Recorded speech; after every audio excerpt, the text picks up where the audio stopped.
Kalau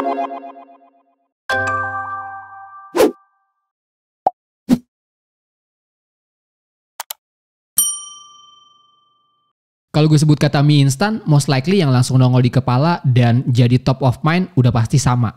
Yes, brand Indomie memang udah sebegitu kuatnya sehingga hampir mustahil buat brand lain untuk menggeser posisinya.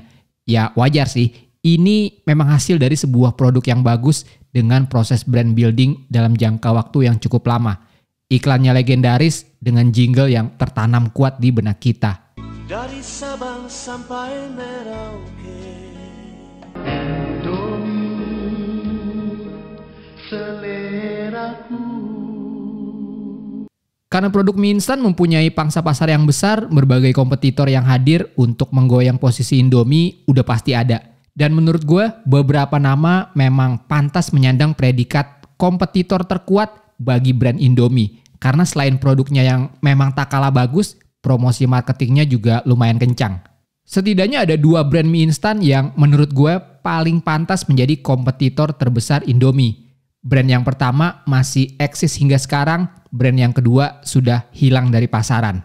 Yes, mungkin kalian udah bisa nebak brand pertama adalah mie sedap produksi dari Wings Food. Yang kedua adalah brand mie kare dari Orang Tua Group. Tapi gue gak akan bahas tentang mie sedap. Yang gue mau bahas di video ini adalah salah satu brand mie instan yang menurut gue harusnya bisa banget jadi kompetitornya Indomie yang cukup kuat. Sayang umur brandnya gak terlalu lama, akhirnya dibunuh dan hilang dari pasaran. Yes, apalagi kalau bukan mie kare. Yang sempat tahu atau bahkan pernah nyobain mie instan ini, coba absen di kolom komen dan ceritain experience kalian. Kenapa menurut gue mie kare berpotensi untuk jadi calon kompetitor terkuat Indomie? Setidaknya ada 2 faktor. Pertama, karena produknya yang bukan cuma bagus tapi juga unik. Sesuai namanya, mie kare ini hadir dengan kuah yang pedas dan kental. Karakteristik produk yang seperti ini aja udah berhasil membuat diferensiasi dari produk-produk mie instan sejenis yang biasanya hadir dengan kuah yang agak cair. Yang kedua, karena strategi marketing dan komunikasinya yang unik dan beda dengan brand-brand kompetitor. Nah, poin kedua ini yang akan gue bahas lebih lanjut di video kali ini, khususnya terkait aspek branding dalam iklan mie kare yang menurut gue cukup brilian. Yuk lanjut. Ada 3 campaign komunikasi dari mie kare yang ingin gue bahas, dan masing-masing dari campaign ini mewakili strategi komunikasi yang berbeda. Launch campaign, thematic campaign, tactical campaign. Mari kita bahas satu persatu. Yang pertama, launch campaign. Ini adalah fase paling krusial. Fase yang menurut gue make or break. Kenapa? Karena di fase ini sebuah brand harus siap untuk bertempur dengan brand-brand yang sudah eksis. Dan kalau ngomongin pasar mie instan, kompetitornya pun gak main-main. Yang dilawan adalah raksasa Indofood dengan Indominya. Apa strategi dari mie kare di fase launching ini?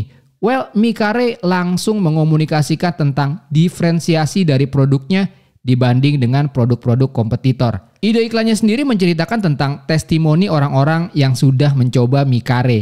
Ini adalah strategi kreatif yang cukup straightforward dan fokus ke produk. Tidak ada cerita yang berbelit-belit, hanya menyampaikan karakter-karakter dari berbagai macam segmentasi dan mengucapkan satu kalimat tentang mie kare. Ada anak muda yang berkata, Belum habis udah pengen lagi. Scene ini menggambarkan sebegitu enaknya mie kare. Seorang wanita setengah baya yang berkata, Mirip dengan buatanku sendiri, sayur kari. ini scene yang menggambarkan rasa yang original. Ada ABG yang berkata, Kuahnya kental, kalau mie lain tuh kayak minum air. nah ini scene yang menggambarkan diferensiasi dari produk mie instan lain sekaligus keunggulan dari mie kare. Bahkan ada scene yang menggambarkan seorang wanita India yang berkata, Bumbunya menyerap sekali dengan mie-nya. Wah, pas banget namanya mie kare. ini juga termasuk strategi komunikasi dengan tujuan membangun rasa percaya kepada calon konsumen dengan menampilkan approval tentang keaslian rasa. Secara nggak langsung mau ngomong, nih orang India aja bilang mie kare ini enak. Sekali lagi, ini adalah strategi komunikasi fase launching yang mungkin nggak terlalu wow dari sisi kreatif, tapi dari sisi strategi ini cukup efektif. Yuk lanjut. Oke, fase selanjutnya adalah strategi tematik. Setelah fase launching, di tahap ini asumsinya para konsumen udah tahu apa itu mie kare karakteristik produknya seperti apa, bahkan mungkin sudah berhasil meraih pasar yang cukup signifikan sehingga fase komunikasinya terus dilanjutkan. Tujuan dari fase ini adalah maintain brand awareness dari Micare yang sudah cukup terbangun di fase sebelumnya. Nah, kalau di strategi launch, Kare cukup berhati-hati dari segi ide kreatif. Di fase ini gue melihatnya Kare mulai bisa lebih bebas dan bermain-main dengan ide-ide kreatif pada iklannya. Di satu sisi tetap mau jualan, tapi caranya lebih unik dengan ide kreatif yang segar. Nah, sebelum gue masuk ke penjabaran iklan Micare di fase ini, gue mau breakdown sedikit tentang aspek branding dalam sebuah iklan TV. Simpelnya, strategi branding adalah gimana caranya menampilkan elemen brand atau produk dalam sebuah iklan sehingga membangun apa yang disebut sebagai brand recognition dalam benak audiens. Nah, tapi caranya harus dikemas sedemikian rupa agar iklan tersebut tetap appealing untuk ditonton. Itu kenapa dalam sebuah iklan TV ada bagian story, ada bagian jualan. Fungsi dari bagian story adalah membangun konteks dengan bagian jualannya. Apa yang terjadi kalau sebuah iklan hanya menampilkan elemen jualannya aja, apalagi dilakukan secara berulang-ulang untuk memaksimalkan durasi tayang? Well, lihat aja apa yang dilakukan dengan iklan-iklan seperti Shopee COD, Shopee COD. Bayar langsung di tempat. Tari, tari, tari, tari cheese crackers, tari cheese crackers, terasa cheese juga. ya audiens emang inget sih dengan pesan komunikasi dan brandingnya, tapi efeknya apa? Iklannya dianggap mengganggu dan nyebelin karena kehilangan konteks ceritanya. Nah, baik lagi ke Micare, komunikasi Micare adalah salah satu contoh di mana sebuah komunikasi yang jualan banget, tapi kalau dikemas dalam sebuah konteks cerita yang kreatif, ya hasilnya juga lebih menarik. Dan ini terlihat pada dua iklan dari dua strategi komunikasi yang berbeda. Di fase tematik, Micare hadir dengan komunikasi Lalu ada alasan untuk nambah kare. Kare begitu kental, begitu asli. dari segi storyline, diperlihatkan seorang bos yang memesan Micare kepada OB-nya secara berulang-ulang. Jono, Iya pak, karisnya mana? kare. Jono, Iya pak. karisnya mana? Yang menarik adalah sang OB merasa kayak dejavu. Perasaan tadi udah gue bikinin deh, bener gak ya? Padahal emang bosnya yang mesen berulang-ulang karena ketagihan dengan Micare. Kunci dari iklan yang kreatif ini adalah copywriting atau skrip Jono, Iya pak, karisnya mana? kare. Jono, Iya pak. karisnya mana? yang dilakukan dengan gaya bicara dan intonasi yang sama dan dipadukan dengan ekspresi Jono, sang OB yang kebingungan. Padahal kalau dilihat-lihat lagi secara sequence, ini cuma satu adegan yang diulang-ulang beberapa kali loh.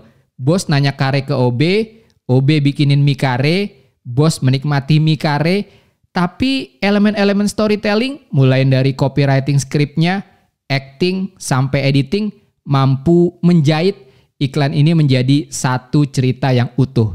Brilian.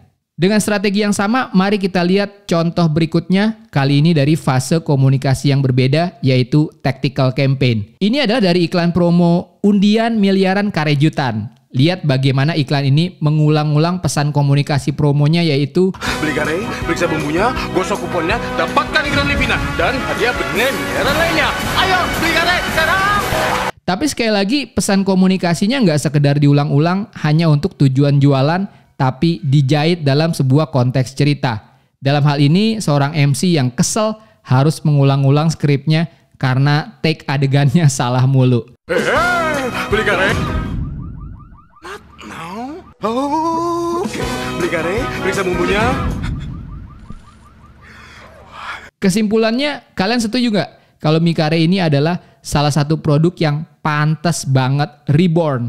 Dilihat dari kualitas produknya yang unik, enak, dan bisa jadi alternatif dari produk-produk mie instan yang ada sekarang, apalagi kalau ditunjang dengan strategi komunikasi dan kreatif yang udah dilakukan sebelumnya. Seharusnya ini bisa jadi comeback yang keren banget sih. Gimana menurut kalian? Apakah kalian punya pengalaman dengan produk Micare ini? Nah, coba ceritain di kolom komentar. Sekian dulu video kali ini. Seperti biasa, klik like kalau kalian suka video ini, dislike aja kalau nggak suka. Follow Instagram gue Tangan Belang, cek link di deskripsi untuk informasi lebih lanjut tentang video ini. Thanks for watching, I'll see you next time.